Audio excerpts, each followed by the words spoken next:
Bien, hermanos, hoy día vamos a considerar lo que tiene que ver con los dones espirituales. Y lo que nosotros debemos entender es que la Iglesia de Cristo, la cual componemos nosotros y que ya también hemos visto las cualidades que tiene la Iglesia de Cristo, las marcas de una iglesia bíblica, las marcas de una iglesia verdadera, es que también es equipada la iglesia para cumplir un propósito. Nosotros sabemos que como Iglesia de Cristo tenemos un propósito y lo vemos en las Escrituras, que es poder expandir el Evangelio, poder entregar el mensaje, las buenas nuevas de salvación. Tenemos una gran comisión. Y como introducción a este tema, la Iglesia de Dios está, ¿cierto?, equipada y sostenida por Él mismo, o sea, el mismo Dios. Dios ha provisto de dones espirituales, talentos y recursos a sus miembros para que puedan servir y edificar mutuamente, llevando a cabo su propósito en el mundo, ¿cierto? Es nuestro Señor Jesucristo, es nuestro Dios, quien Él está dotando, está proveyendo de dones espirituales para la edificación mutua. Estaba hablando acá de la iglesia, de cómo nosotros nos edificamos a través de los dones espirituales que Dios da, y llevando a cabo el propósito que tenemos. El libro de Efesios 4:29 dice: porque nadie aborreció jamás a su propia carne, sino que la sustenta y la cuida, como también Cristo a la iglesia. Entonces es nuestro Señor Jesucristo quien está sustentando a la iglesia, la cual componemos todos nosotros, quienes hemos sido redimidos, hemos pasado de muerte a vida y componemos la iglesia de Cristo. El temario del estudio, vamos a ver en primer lugar qué son los dones espirituales. Un segundo punto, vamos a ver el propósito de los dones espirituales. Ahí se me pasó. En tercer lugar, vamos a ver la definición de dones espirituales. En cuarto lugar, vamos a ver la cesación y la vigencia de los dones espirituales. Y como último punto, los dones ministeriales. Esos son los 5 puntos que vamos a estar considerando en el estudio de hoy. Entonces, en primer lugar, vamos a ver qué son los dones espirituales. Y bueno, comentarle de que este estudio lo preparé con, obviamente, ayuda de material de hombres teólogos como Sam Wallrum, algunas referencias de Joel Bridges, que nosotros estuvimos estudiando un libro acerca de la iglesia, y también del pastor John MacArthur y otros artículos que hablan sobre los dones espirituales. Y me quedé con esta definición con respecto a los dones espirituales que hace el pastor Bridget, que dice que los dones espirituales es una habilidad dada por Dios y fortalecida por el Espíritu Santo para cumplir la función específica dentro del cuerpo que Dios ha asignado a cada uno de nosotros. Entonces es una habilidad dada por Dios. No es algo que nosotros tengamos de antemano antes de venir a Cristo, sino que es algo que viene dado por Dios. La palabra don es la traducción de la palabra griega charisma, la cual se deriva a su vez de la palabra charis, que significa gracia.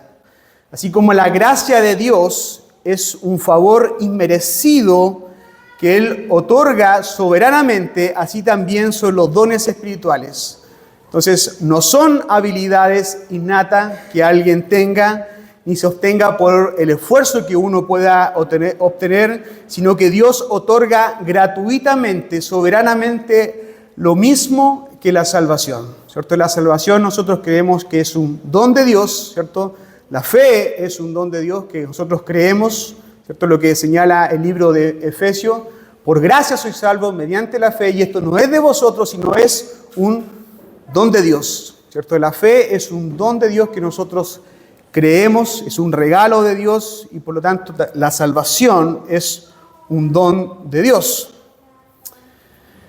El Espíritu Santo reparte dones espirituales como Él quiere, Mire, yo lo invito a que vaya conmigo a 1 Corintios y vamos a estar yendo recurrentemente a estos pasajes en 1 Corintios, en Romanos, en 1 Pedro, porque hablan con respecto a los dones espirituales. El apóstol Pablo en el libro de Corintios habla extensamente de los dones espirituales y nosotros sabemos qué es lo que estaba pasando en Corintios, lo hemos estudiado con respecto al pecado que había ahí, pero el apóstol Pablo habla de los dones espirituales y tiene un objetivo por el cual hablar de los dones espirituales en medio de una congregación que se estaba desviando y por lo tanto había un propósito. 1 Corintios capítulo 12, versículo 11, dice, pero todas estas cosas las hace uno, hablando de los dones, y el mismo Espíritu repartiendo a cada uno en particular como Él quiere. Entonces es el Espíritu Santo, hermanos, quien reparte dones. ¿A quién? A todos nosotros. A todos nosotros. No es solamente a algunos, no es solamente al pastor, a los líderes de la iglesia, sino el texto señala que el Espíritu Santo reparte dones a todos los cristianos. No hay nadie que pueda decir, y lo vamos a ver más adelante, que diga que no tenga dones, porque vemos nosotros que ya tenemos el don de la fe, que es un regalo de Dios. Por lo tanto, Dios nos regala y nos otorga dones. Más adelante vamos a ver que hay ciertos dones que vamos a poder mirar con mayor detalle. Entonces, los cristianos no pueden controlar los dones que Dios les da, pero sí pueden controlar si usan o no los dones que reciben y cómo los usan. Los dones espirituales no son entidades autónomas fuera del control de la persona, sino que son habilidades que el Espíritu Santo da y que la persona debe desarrollar y usar para servir a los demás. ¿Se da cuenta? Los dones están entregados para poder desarrollarlos.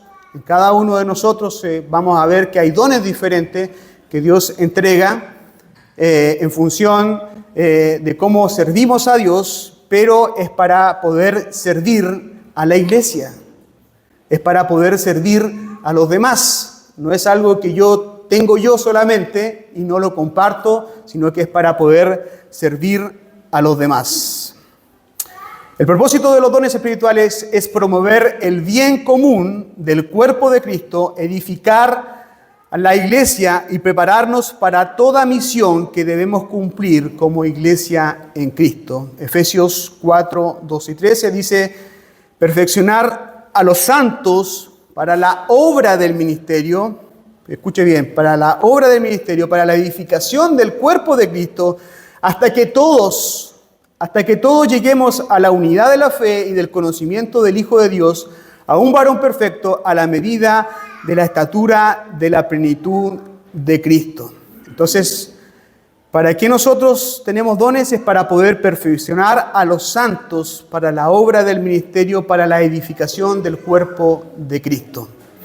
La persona que recibe el don de la salvación a través de Jesucristo, recibe dentro de sí al Espíritu Santo como sello, hermano, de la salvación. Es un sello de la salvación. El Espíritu Santo da entonces a cada creyente ciertos dones que Dios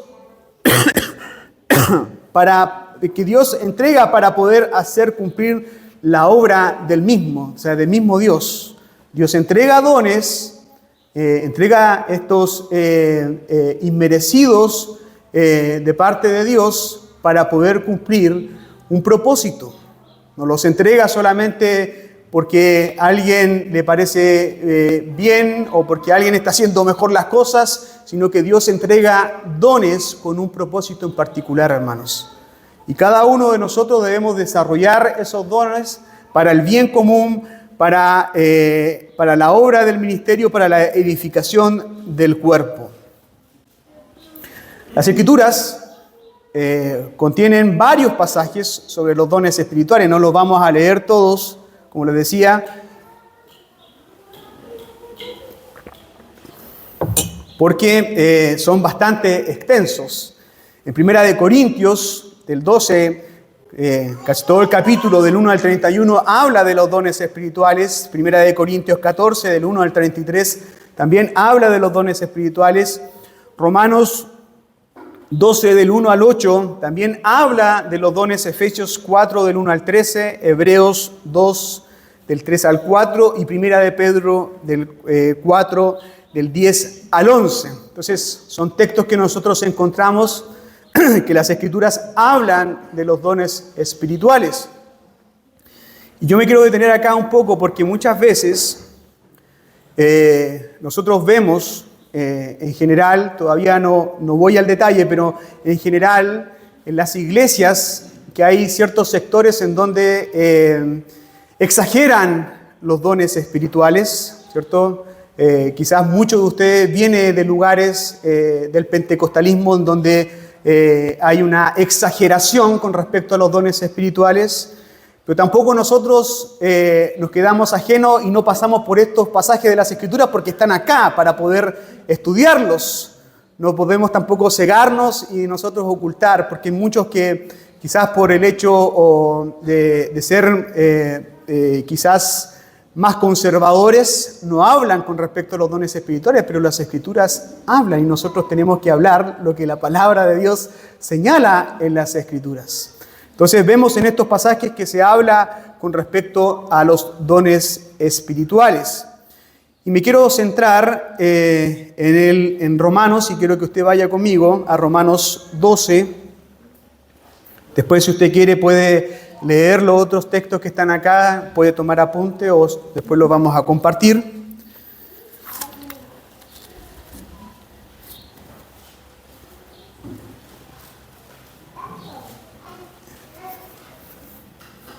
Romanos 12, del versículo 1 al 8. Y si alguien lo ha encontrado, hermano, le quiero pedir que lo pueda leer para no esforzar tanto mi voz. Por favor, si alguien lo puede leer. Ya, hermano. Así que, hermanos, os ruego por las misericordias de Dios que presentéis vuestros cuerpos en sacrificio vivo, santo, agradable a Dios, que es vuestro culto racional. No os conforméis a este siglo, sino transformaos por medio de la renovación de vuestro entendimiento, para que comprobéis cuál sea la buena voluntad de Dios, agradable y perfecta. Digo, pues, por la gracia que me es dada, a cada cual que está entre vosotros, que no tenga más alto concepto de sí que el que debe tener, sino que piense de sí con cordura, conforme a la medida de fe que Dios repartió a cada uno. Porque de manera que en un cuerpo tenemos muchos miembros, pero no todos los miembros tienen la misma función. Así nosotros, siendo muchos, somos un cuerpo en Cristo, y todos los miembros los unos de los otros. De manera que, teniendo diferentes dones, según la gracia que nos es dada, si el de profecía, úsese conforme a la medida de la fe, o si de servicio en servir, o el de que enseña en la enseñanza, el que exhorta en la exhortación, el que reparte con liberalidad, el que preside con solicitud, el que hace misericordia con alegría. Amén. Gracias, hermana.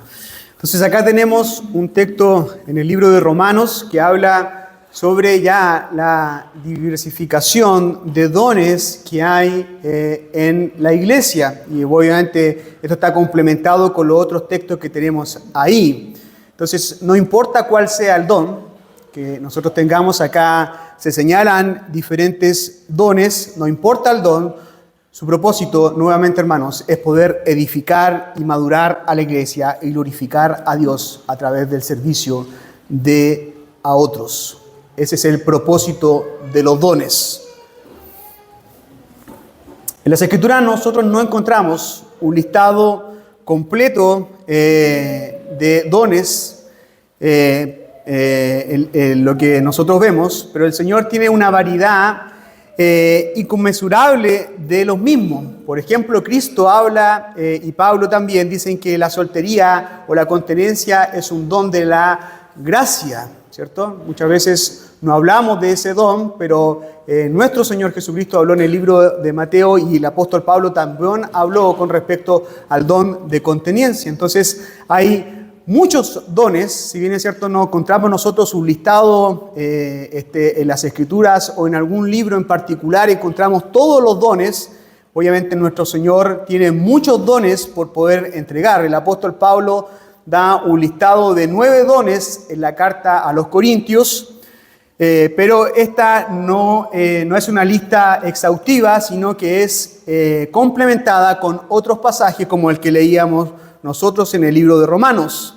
Ahora, de estas 2 listas tenemos que los dones del Espíritu son, y acá yo hice un listado de algunos dones que nosotros podemos ver en las Escrituras. Por ejemplo, está el don de la palabra de sabiduría, el don de fe, el de hacer milagros, discernimiento de espíritus, diversos géneros de lenguas, interpretación de lenguas, el don de los que ayudan, el don de servicio, el don de exhortar, el don de presidir, el don de palabra de ciencia, el don de sanidades, el don de profecías, el don de apóstoles, repito nuevamente, profecías, el don de maestro, el don de los que administran, el don de los que enseñan, el don de los que reparten y el don de hacer misericordia. Entonces, vemos que hay un nutrido dones que en este caso están para poder entregar a la iglesia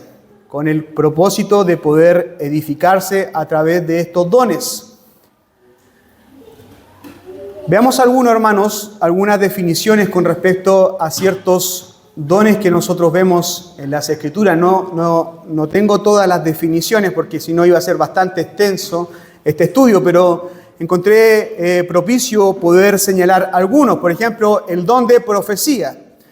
La palabra griega traducida como profetizar o profecía significa propiamente hablar o declarar la voluntad divina para interpretar los propósitos de Dios o hacer saber de cualquier manera la verdad que Dios está designada para influir en la gente. Y nosotros vemos que en las Escrituras, ¿cierto?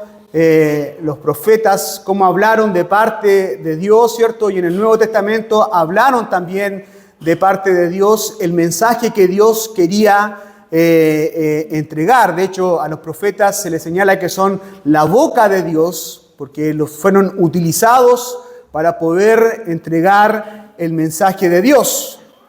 El don de servicio, ¿qué es lo que implica este don de servicio? Es también conocido como ministrar. La palabra griega diakonián, de dones que son obtenidos, en la palabra diácono, que significa algún tipo de servicio, dentro de la amplia ayuda práctica a quienes están en necesidad. Entonces vemos allí que hay un don que tiene que ver con poder ayudar, con poder servir a los demás. El don de enseñanza, el don que implica el análisis y la proclamación de la palabra de Dios, explicando su significado, contexto y aplicación para la vida del oyente. Y eso nosotros podemos ver de que existe dentro del cuerpo de Cristo hombres, ¿cierto? Hermanos que tienen el don de enseñanza, que es de parte de Dios, por el hecho de poder entregar un mensaje. Y nosotros reconocemos eso, por ejemplo, en diferentes pastores, hermanos, que uno entiende claramente y que Dios ha dotado de forma de que ellos puedan explicar incluso aquellas cosas que son tan difíciles de parece entender, y ellos las hacen tan sencillas para que nosotros entendamos. Bueno, allí hay un don. Nosotros con mi esposa siempre hemos reconocido, por ejemplo, que el pastor R.C. Sproul tiene ese don de enseñanza de poder explicar algo que es complejo, algo que es difícil y lo puede explicar bien. vemos eso en el pastor Sugel Michelen, también poder explicar cosas que son difíciles. Entonces, reconocemos esos dones.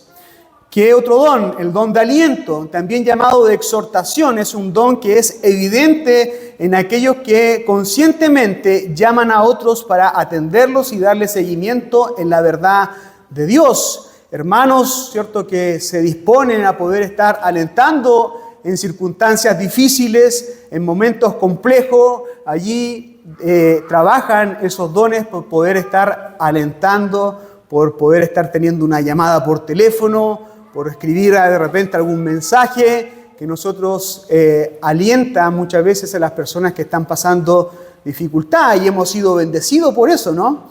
Hemos sido bendecidos cuando hermanos que muchas veces no saben con exactitud lo que estamos pasando, pero basta un mensaje, una llamada para que nosotros podamos ser edificados a través de ello.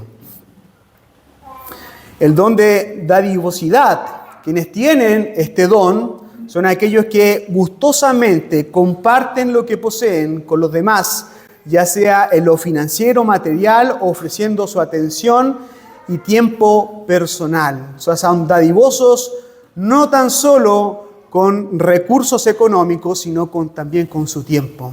¿Y cómo somos bendecidos, hermanos?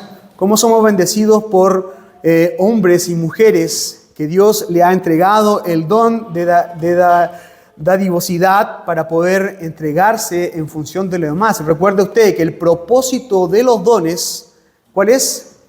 El poder edificar a la iglesia, edificar, ¿cierto?, a los demás, servir a los demás.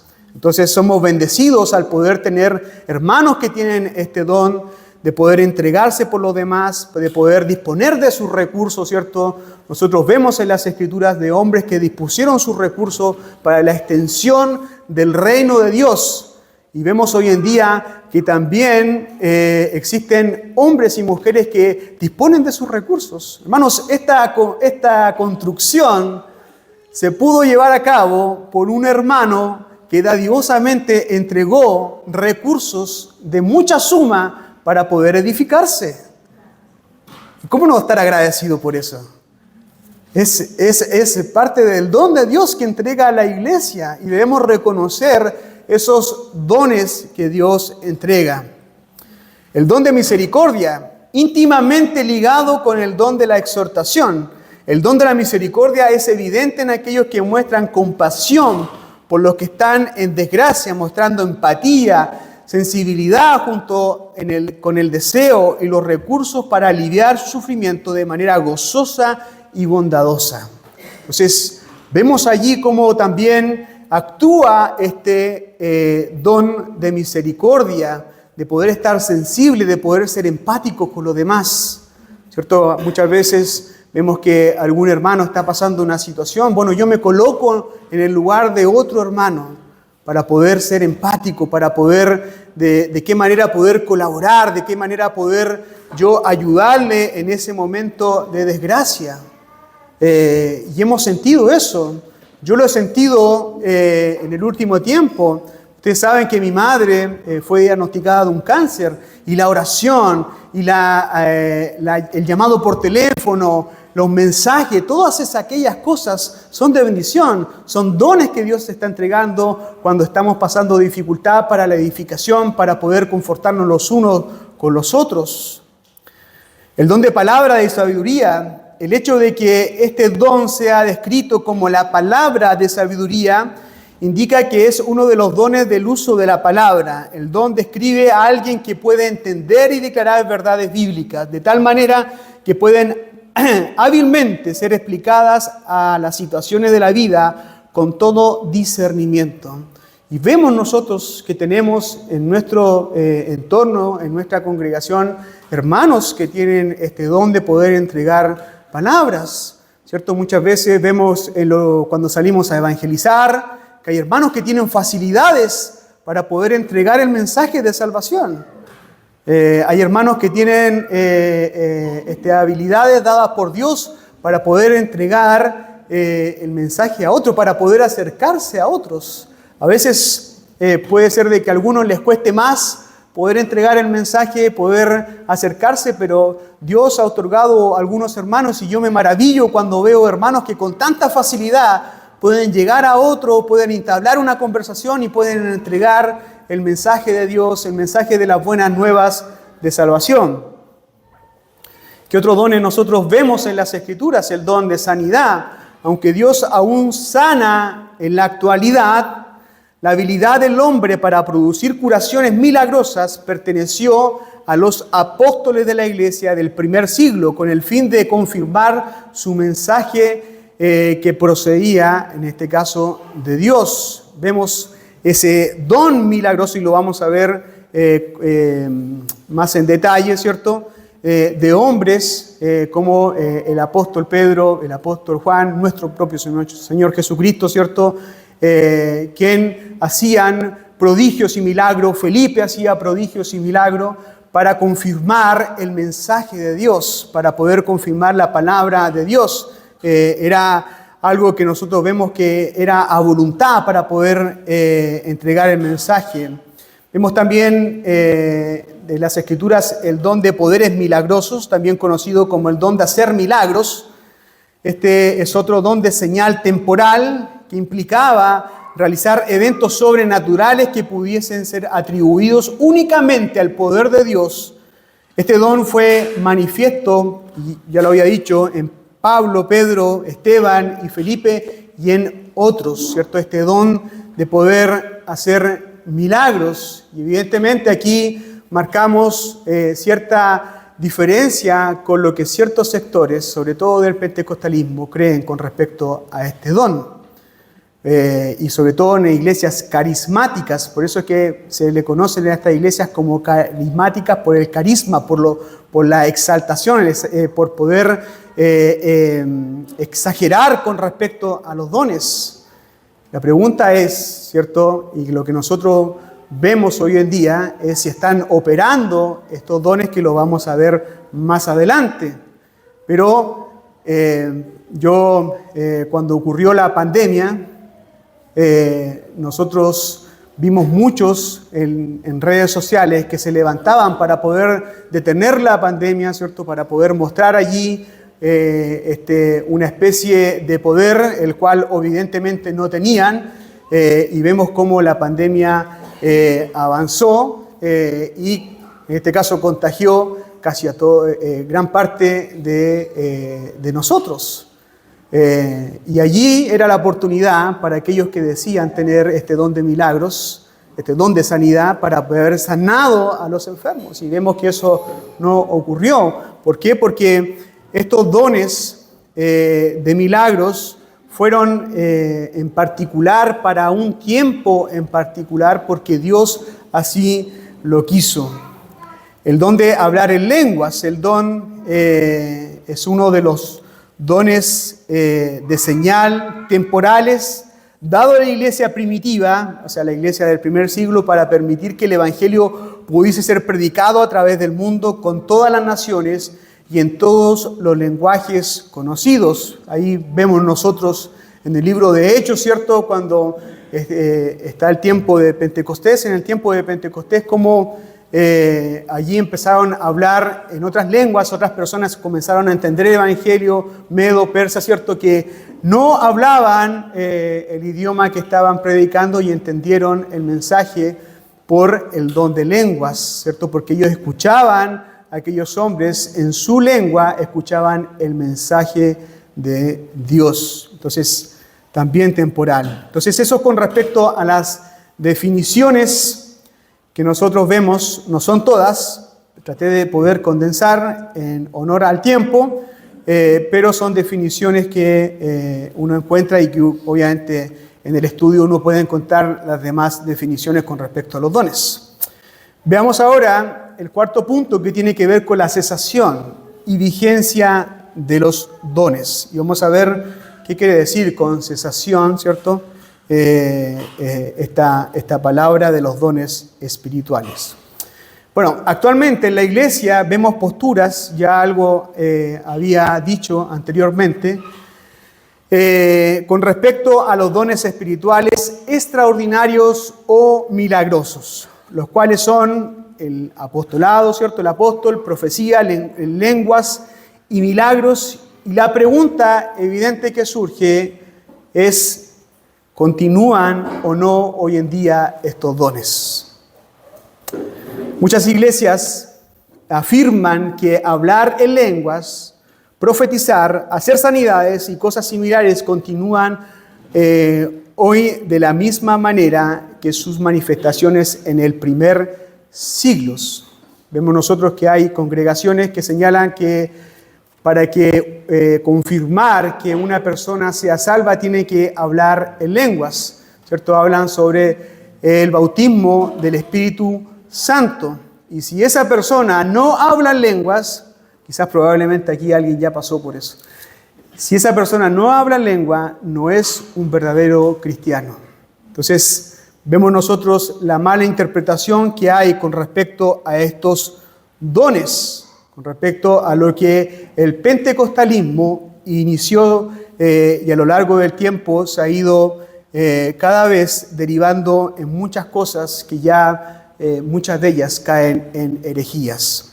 Entonces, estos cristianos, aquellos que creen con respecto a esto y algunos que también se señalan que son moderados, son conocidos como continuistas, ¿cierto? Porque ellos creen que estos dones continúan de la misma manera en el siglo XXI, a pesar de que existe también una corriente de continuistas moderados. Nosotros debemos reconocer de que dentro del mundo reformado existen continuistas moderados, por ejemplo el pastor John Piper, el teólogo Grudem también es un continuista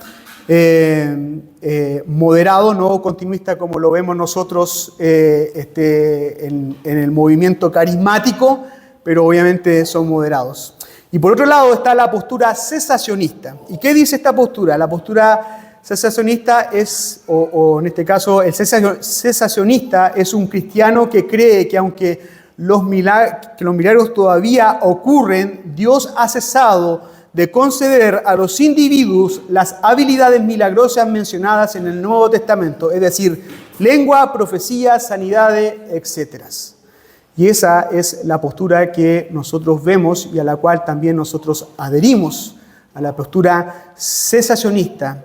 No quiere decir de que Dios no haga milagros, Dios sigue haciendo milagros, Dios sigue obrando en sanidades, Dios sigue sanando, pero evidentemente nosotros no vemos hoy en día todos estos dones de lengua, profecías y sanidades.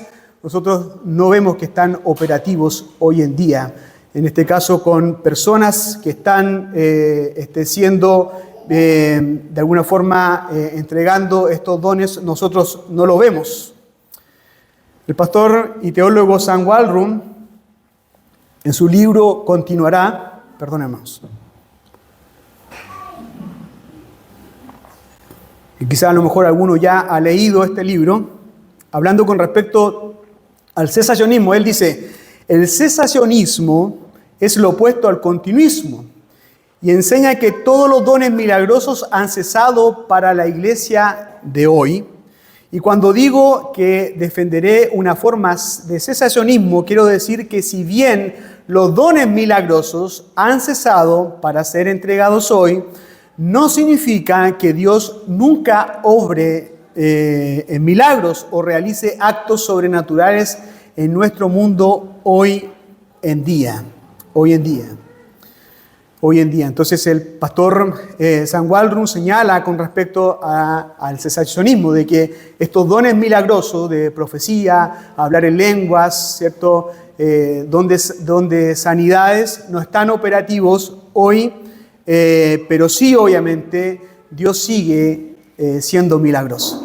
Dios sigue obrando de forma milagrosa. Dios no ha cesado, ¿cierto? Dios no ha cesado de poder hacer milagros. Ahora, con la finalidad de argumentar que los dones extraordinarios han cesado, veamos algunas cosas en específico que tienen que ver con estos dones.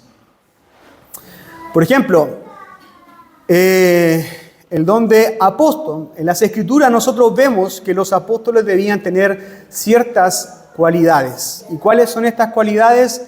En primer lugar, ser testigos oculares de Cristo resucitado.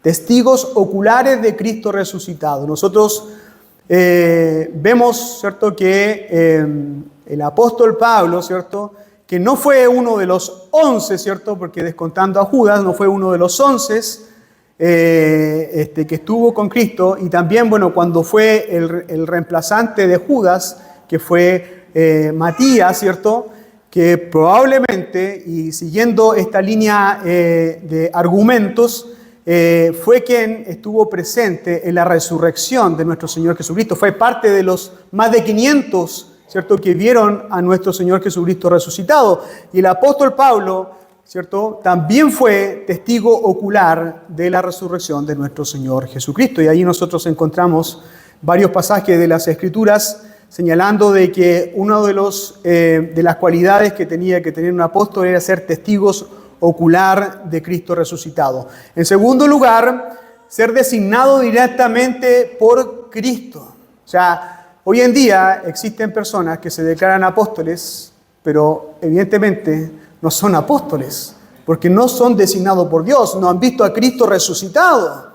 Entonces, ¿cómo pueden decir que son apóstoles? ¿Cómo se cargan ese logo para poder sobresalir o para poder ser de alguna forma considerado de una manera especial? Evidentemente no son apóstoles, hermanos, son falsos, no hay apóstoles hoy en día.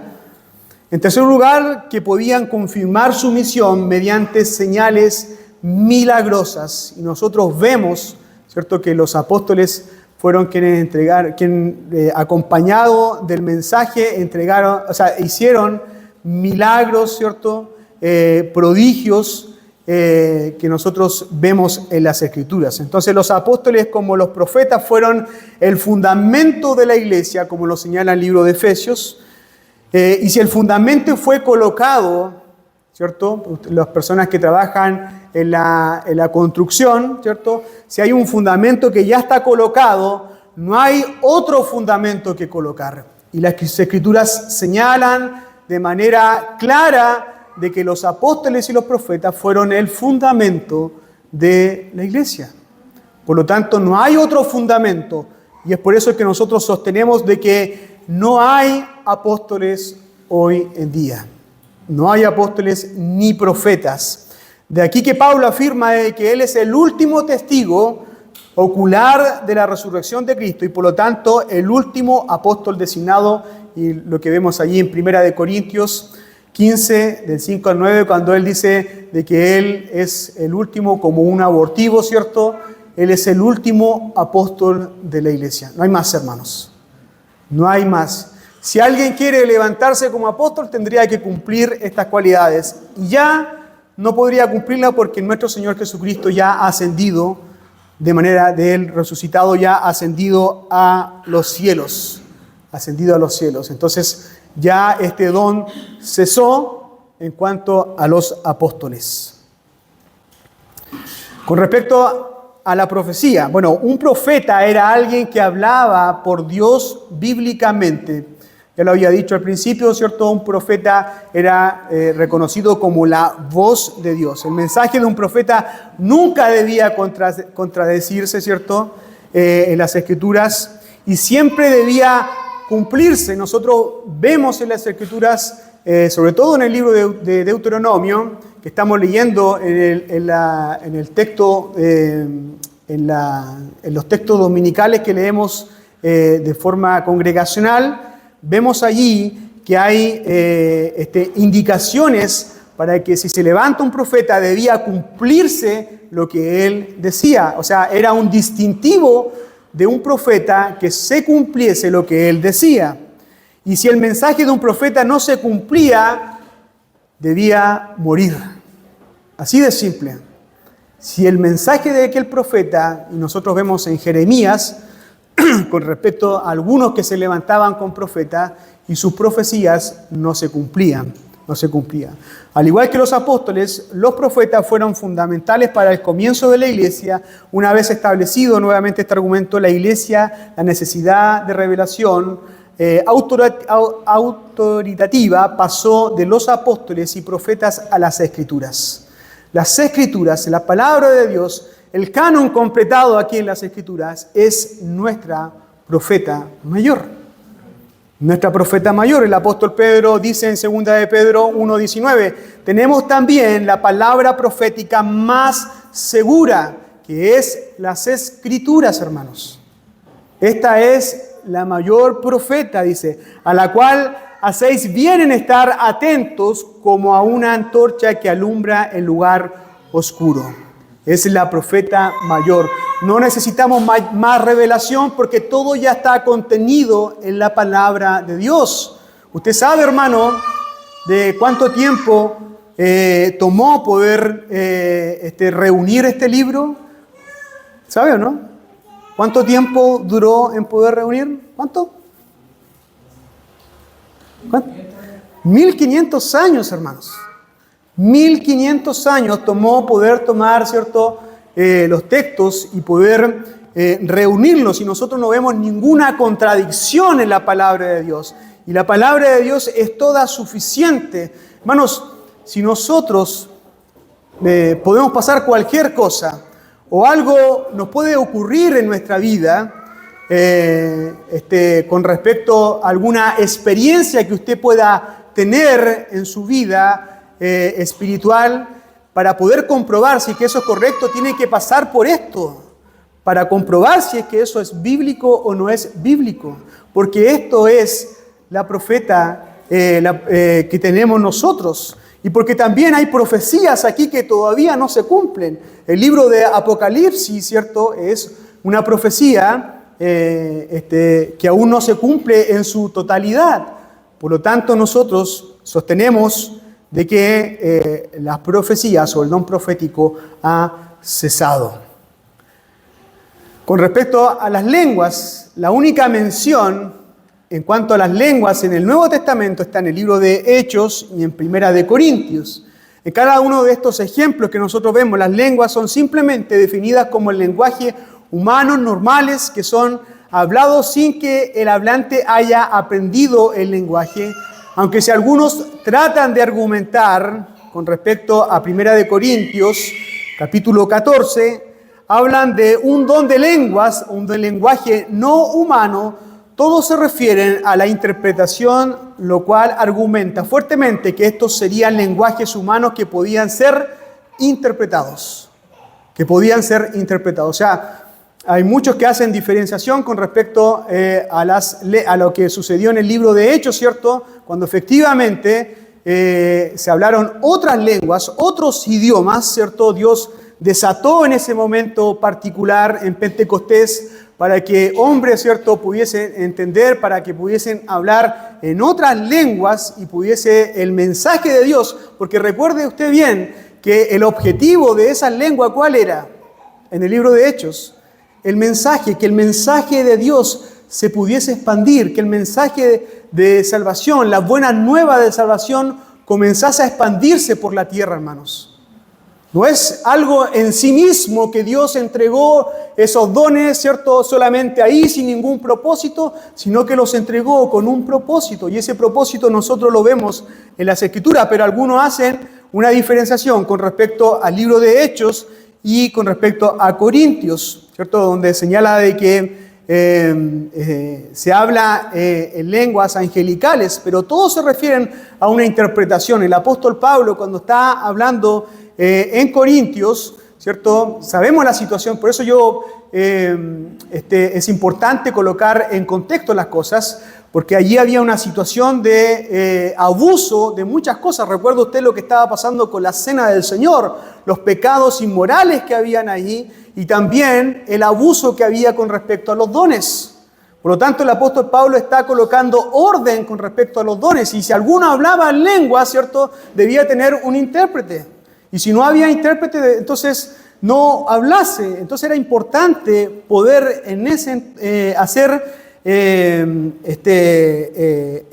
entender de que los dones que se señalan tanto en el libro de Hechos como de Corintios tienen que ver con lenguas que son interpretaciones. Además, En 1 Corintios, capítulo 14, 21, el apóstol Pablo cita a Isaías 28:11, lo cual confirma que Pablo está refiriendo a lenguas humanas y reales. Mire, vaya conmigo al libro de Isaías.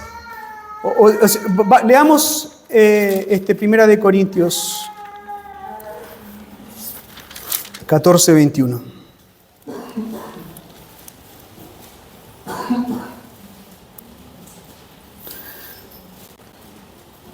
Dice, en la ley, el apóstol Pablo, hablando en este extenso capítulo con respecto a la lengua, dice en el versículo 21 de 1 Corintios 14, dice, en la ley está escrito, en otras lenguas y con otros labios hablaré a este pueblo, y ni aún así me oirán, dice el Señor. ¿Y a qué lengua se estaba refiriendo? Bueno, vamos al libro de Isaías 28:11.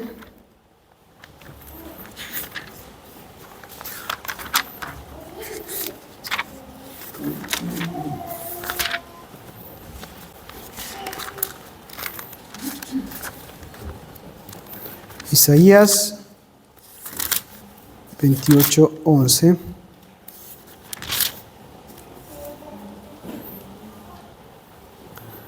Dice, porque en lengua de tartamudos y en extraño lengua hablaré a este pueblo. O sea, se estaba refiriendo a lenguas humanas. ¿Sí? ¿Se entiende el punto? Se estaba refiriendo a lenguas humanas. Es por eso que el apóstol Pablo está citando a Isaías. Entonces, lo cual esto confirma que Pablo está refiriendo a lenguas humanas. Y es importante destacar que el don de lenguas parece ser equivalente a la profecía cuando se interpreta, por lo tanto, dando sentido a lo que ya venimos argumentando anteriormente, si la profecía cesó, también el don de lenguas cesó. También el don de lenguas cesó. Y por último, vemos con respecto a los milagros, es importante notar que los milagros no han cesado desde este punto de vista de que Dios puede intervenir cuando Él quiera y de la forma que Él quiera. Pero la capacidad divina de ciertas personas de realizar milagros hoy en día ha cesado. Además vemos que en las Escrituras, en ciertos pasajes específicos, Dios desató milagros sobrenaturales. No es que hubo de forma continua, y nosotros lo vemos en las Escrituras, milagros de uno tras otro, sino que hubo temporadas donde existieron un mayor derramamiento de milagros y tenían un propósito en particular, un objetivo en particular. Por ejemplo, las señales milagrosas que legitimaron a Moisés y su mensaje. Vemos, ¿cierto?, lo que ocurrió en Egipto con las plagas, con todas esas cosas milagrosas. Bueno, había un objetivo, un propósito de parte de Dios para poder llevar a cabo esos milagros mediante Moisés. Las señales milagrosas que legitimaron a los profetas del Antiguo Testamento y su mensaje. Vemos, ¿cierto?, como Elías, el mismo Moisés, ¿cierto?, que fue un profeta de parte de Dios, fue acompañado de milagros, ¿cierto? Elías también de forma milagrosa hizo descender fuego desde el cielo. Bueno, todas aquellas cosas fueron con un propósito particular y de forma temporal. Nosotros nos vemos continuamente. De hecho, usted sabe de que las profecías en el que se llama el tiempo entre el Antiguo Testamento y el Nuevo Testamento, cesaron las profecías por casi 400 años, cesaron las profecías. O sea, no continuamente existieron los dones, ¿cierto?, todos los días, sino que fueron particularmente por tiempos definidos, y en este caso el de hacer milagro también. Las señales que legitimaron a Jesús y su mensaje, ¿cierto? Vemos nosotros los prodigios que hizo nuestro Señor Jesucristo, pero con algo particular. ¿Qué es lo que demandaban los judíos?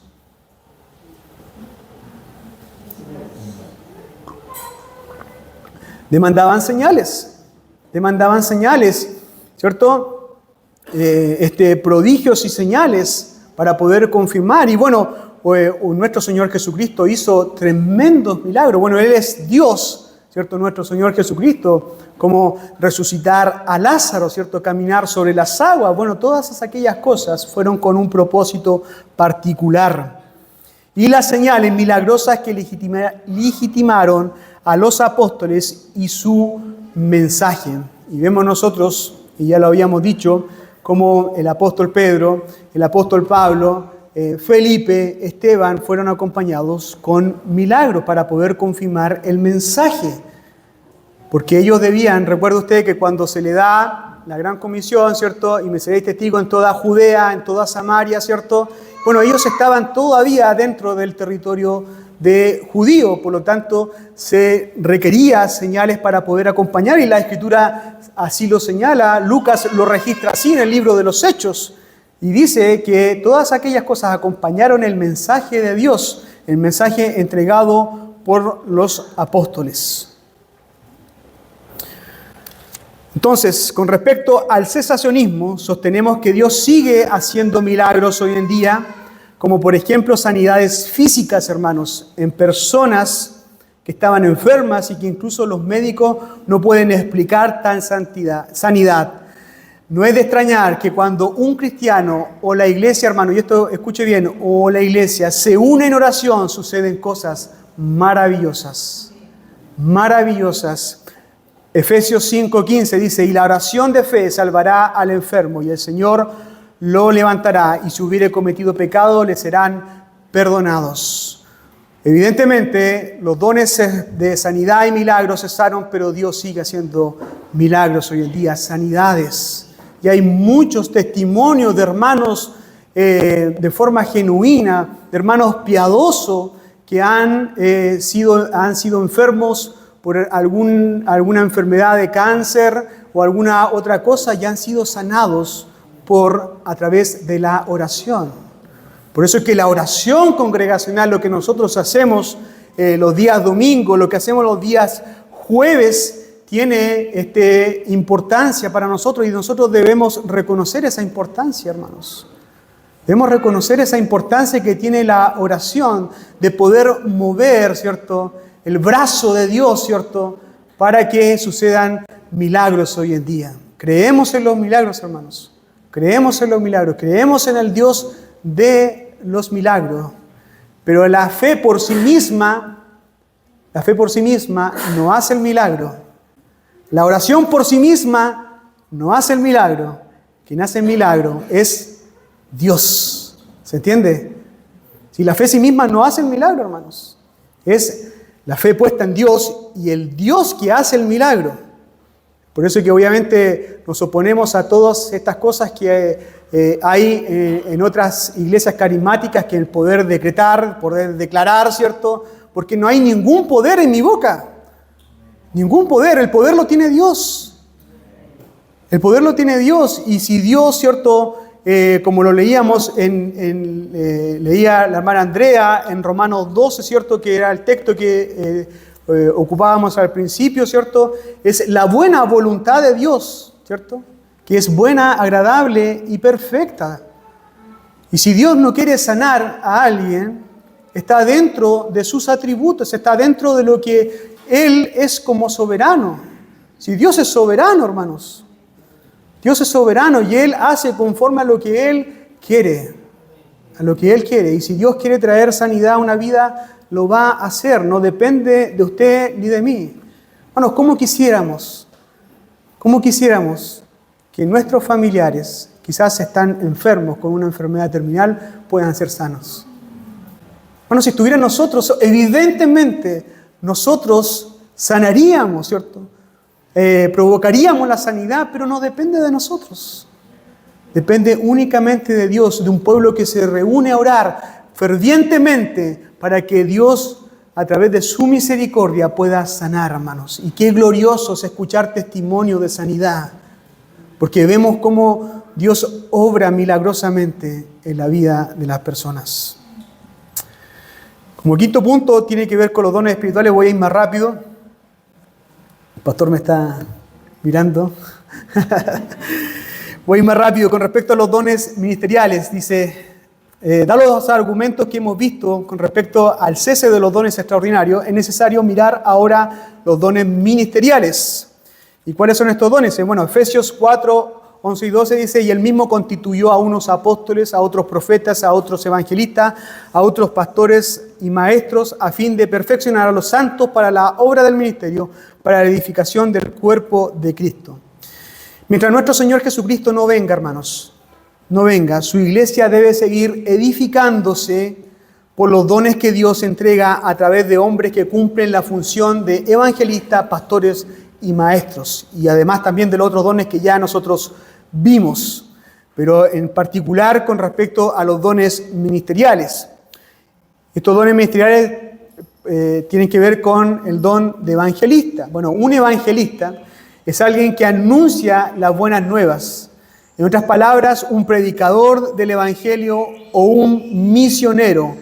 En el libro de Hechos 21:8, Felipe es llamado evangelista. Y en 2 de Timoteo 4:15 se le dice a Timoteo que haga obra de evangelista.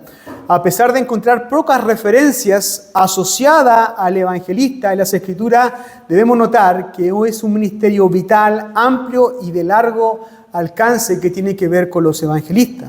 La obra de evangelista consiste en predicar y explicar las buenas nuevas de salvación en Jesucristo a aquellos que todavía no han creído.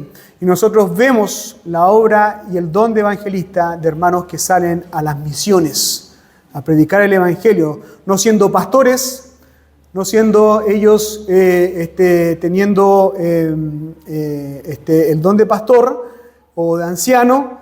Ellos van en lugares complejos y difíciles a poder entregar el mensaje. Estos hombres dotados por Dios son diseñados y dados a la iglesia de una manera única para alcanzar a los perdidos con el evangelio de salvación. Ahora, con respecto al don de pastores y maestros. Bueno, pastor es la traducción de poinem, cuyo significado es pastor de ovejas. Hace el énfasis en el cuidado de la protección y el liderazgo del hombre de Dios hacia el rebaño. Y el término maestro, dáskalo, no sé si lo pronuncio bien, tiene que ver con la función primordial de los pastores, que es enseñar la palabra de Dios. Por lo tanto, podríamos nosotros entender que es un solo oficio, aunque quizás vemos que el apóstol Pablo, en 1 Corintios 12:28, hace una distinción con respecto al don de maestro. Nosotros también lo vemos, que hoy en día existen hermanos que tienen el don de enseñar, ¿cierto? Y de alguna forma pudiese hacer alguna distinción. El texto de 1 de Timoteo 5:17 dice, los ancianos que gobiernen bien sean tenidos por digno de doble honor, mayormente los que trabajan en predicar y enseñar. Entonces, estas dos funciones definen al pastor que enseña. Y obviamente no quiero ahondar mucho más porque el pastor Gabriel está llevando una serie que tiene que ver con respecto al llamado pastoral. Entonces, pero nosotros vemos que estos dones ministeriales están activos hoy en día para la iglesia, para la edificación de la iglesia. Conclusiones, hermanos, rápido. El texto de 1 Corintios 12:7 dice, pero a cada uno les es dado la manifestación del Espíritu para provecho. Esto quiere decir que cada cristiano ha recibido dones de Dios, partiendo del don de la salvación y fe. O sea, ningún cristiano acá presente podría decir, no, yo no tengo dones. No, hermanos, si tú eres un cristiano verdadero, si te has arrepentido, tú tienes dones que el Espíritu Santo ha entregado, partiendo por el don de la fe, el don de salvación. El don de salvación.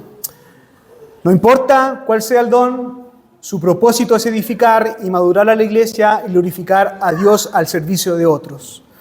Los dones espirituales no deben ser usados de ninguna manera para llamar la atención sobre uno mismo o hacer una exhibición llamativa, ¿cierto? Evidentemente, eso es orgullo, ¿cierto? Arrogancia, ¿cierto? Que alguien quiera pretender sobresalir por los demás porque tiene un don en particular, sino debe ser humilde al poder recibir el don de Dios, ¿cierto? Por algo Dios me ha entregado un don para poder trabajar por Él, para poder glorificarle a Él.